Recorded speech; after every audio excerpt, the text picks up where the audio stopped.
Hi, welcome to Get Personal with Finance.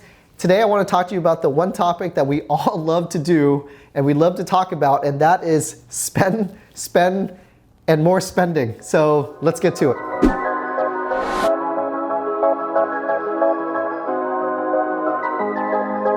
So as your financial mentor, I can tell you this. The one thing that can make or break your personal finances will forever set you up for your own financial success, whatever that definition that it is for you is this. And being in control of your finances, being financially smart, wise, with your own personal finance. All of this can come down to this. It comes down to our spending, right? And when I mean spending, I'm not talking about, because everybody talks about it's what you spend money on, right? That will really ruin you. You know, you buy an asset versus buying a liability. I get it. That's simple enough, right? We cover enough of that. But it's how you spend your money. And to also add another layer to personalize this, right? And because, you know, getting personal with your finances is also how you spend your time as well too.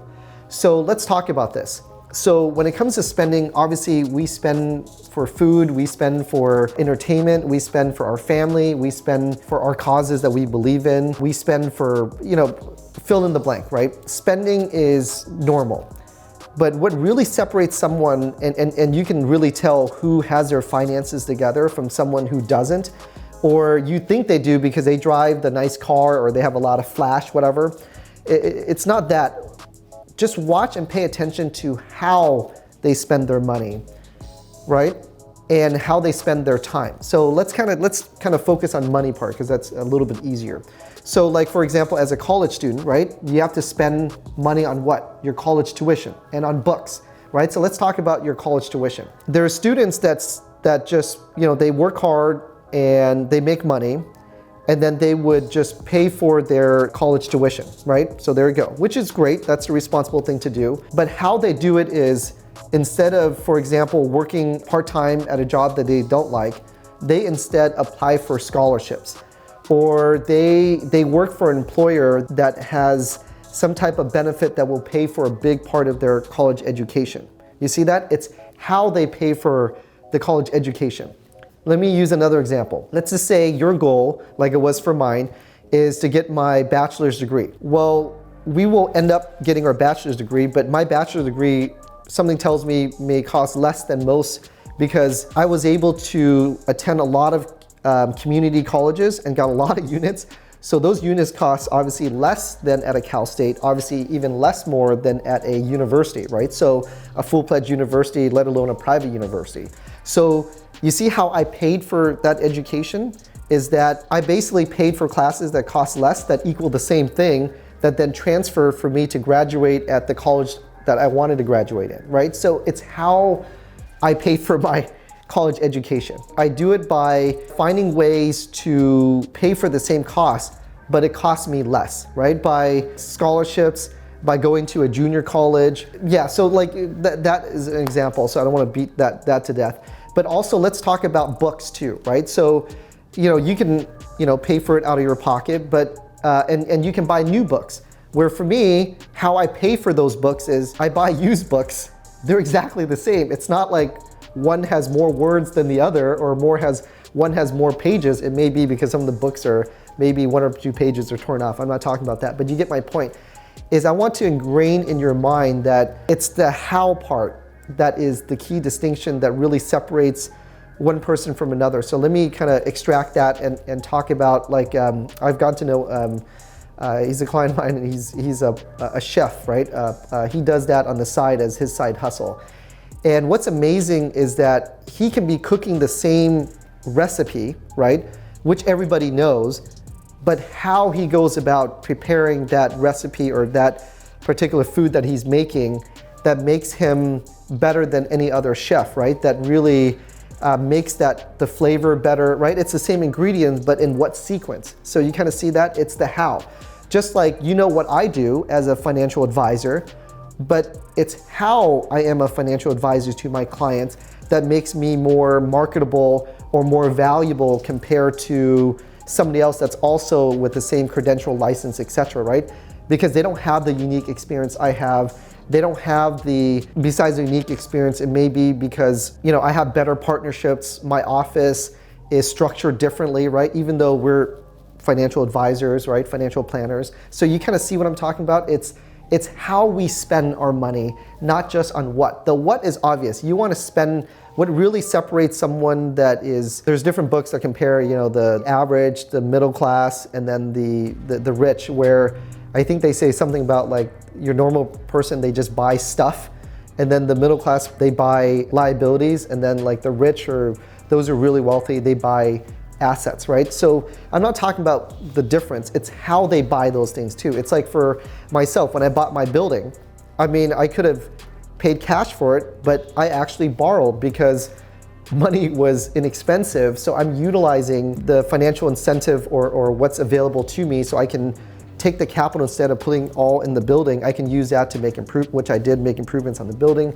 use that to hire more people, to invest more in my business, or use that to invest more in my education, et cetera, et cetera. You kind of see that? It's how you spend your money. And then obviously your time is also important. So when you're a college student, like when I didn't, obviously we don't make much money as a college student.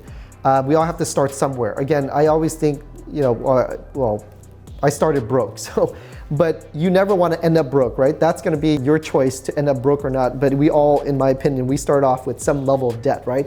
Debt to our parents, debt to our community, debt to the people that gave us, like the scholarships that I have, right? I'm indebted to them, not like, in a way that I want to pay it forward, right? But we all start somewhere where we owe something, right? We owe our great education to the university, the college that we attend, there. But we want to get to a part where we are of abundance, that we can pay it forward. We can be a contributor, not just a taker, right? Of a taker of knowledge and a taker of resources, right? That the university provides for us or where we go to school. But now we're in the position to give back. It's how we spend our time as well too, right? So are we spending our time wisely by being productive, instead of just doing things that are not future focused, that doesn't add value to our personal equity, right? That builds our brand, or that builds our reputation, that builds our skill sets, that builds our knowledge base. We spend our time doing things that are just neutral, that doesn't allow us to grow. Let's say, you're in accounting, right? Why not learn about taxes as well too, right? Which is a very normal pivot. You're in math, right? Why not learn about, just math for the sake of math, but learn about accounting where you can build a career out of it. Like personal finance, right? For me, I've learned about insurance, which is basic protection. I learned about investments, I learned about taxes, I learned about real estate, I learned about startup businesses. So you see how you can stack your skills. So that's how a person spends their time is important. Are you spending more of your time at, at non-productive places versus at a mixer event for clubs and association, right, that you can belong to, and a lot of it is free, or your membership being a student is so cheap that it's ridiculous. Like for example, the Financial Planning Association, I think my fee is like about $600. I can't remember because it's auto, but for students it's like $50. And you get the same resources, you get to attend the same meetings. It's incredible. As a student, you get great discounts.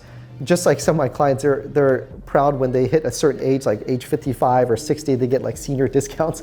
So as students, again, there are a lot of great discounts too that it's available to you. So you gotta mine those resources. And again, it's not about like even for me, right? I use coupons and things like that to save. It's how I spend.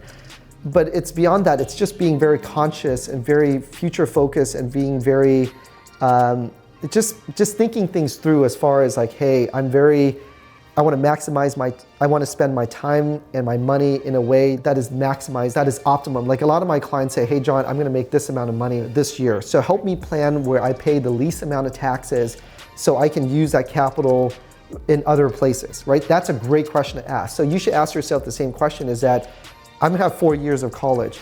How I'm gonna maximize those 4 years, or let's start with this year. How I'm gonna maximize this year with the amount of time and money that I'm gonna spend, right? And I want to make sure I spend it wisely. If I'm going to buy something, I got to be conscious, like, how do I finance? How do I buy that? It's the how part, right? It's kind of like what I talk about, the who, what, when, where, why, that sort of thing. So think about this. When it comes to success, a lot of it is not just the how to. It's very easy. You can learn the mechanics, right? But it's also the why to as well too. When you're driven and you have a reason to persevere, you have a reason to succeed, you have a reason to strive for more, it gets you to figure out a lot of things, like the how, like watching this video and others, right? And utilizing all of our resources so you can empower yourself to be organized with your finances.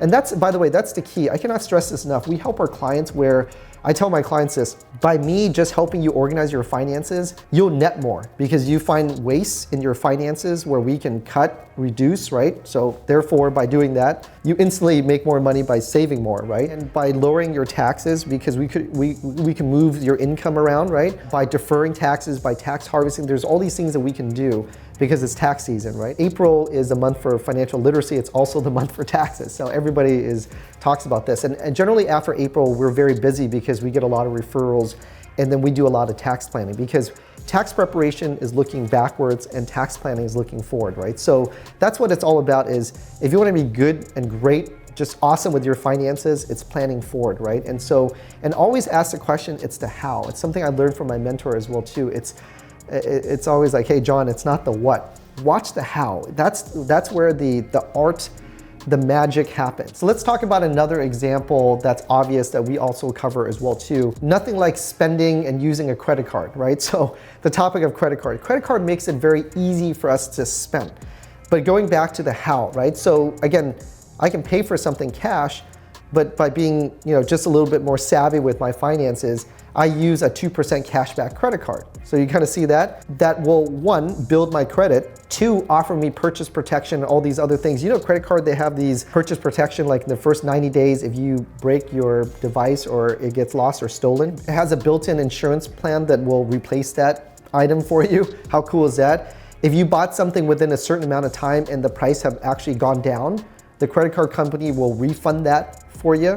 How cool is that? So you kind of see that. So instead of just paying cash, I am disciplined enough and organized enough with my finances, I can use a credit card and then pay it off at the end of the month. But by paying with a credit card, the credit card company pays me back 2% cash back, and it has all of these benefits that I just mentioned as an example. So that's another good example of, again, is how I spend. I bought the thing that I wanted to buy, right? I spend on that, let's say that electronic equipment, but the way I spend is really telling. Does that make sense? So that's where kind of when you know someone who's really good at their finances and they're very thoughtful and they think things through, is just an exercise of just good personal finance, right? You can tell right away that you go, wow, that guy, that gal is a stud or a studette, right? That's really good at their finances. So, and another one is like transportation, right? You can, like as a college student, like going to on campus, right? You can carpool with your friends, like work something out. If you absolutely like take the bus, right? To save money that way. Again, it's how you spend on that transportation because you need to buy transportation, but it's how you go about it and utilizing that time effectively by listening to great podcasts or this YouTube video. Or like if you need to get a car, one thing that is just, if you live in California, my gosh, that's so obvious to me, or I guess that's just how my mind thinks of just constantly looking for deals, is look at, beyond electric cars, look at fuel cell cars. My gosh, like I'm in an area where there's a fuel cell station that's right next to my office building. So it's very cost efficient for me to have a fuel cell car, and we have one. I did the math, it's better than any other deal that's out there. Get it on a lease, right? There's all of these great things that you can, once you have your finance together and you have good credit score, the world opens up to you, especially the world of finance and how you can utilize our great consumption-based economy, right? And all the financial tools that are available to you. So there you go. With that, I hope you enjoyed this video. Please like, subscribe, join our private community. There's so much tools and resources that are available to you. I can't wait to get to know you better, and I can't wait to see you in the next video as well too. Thank you.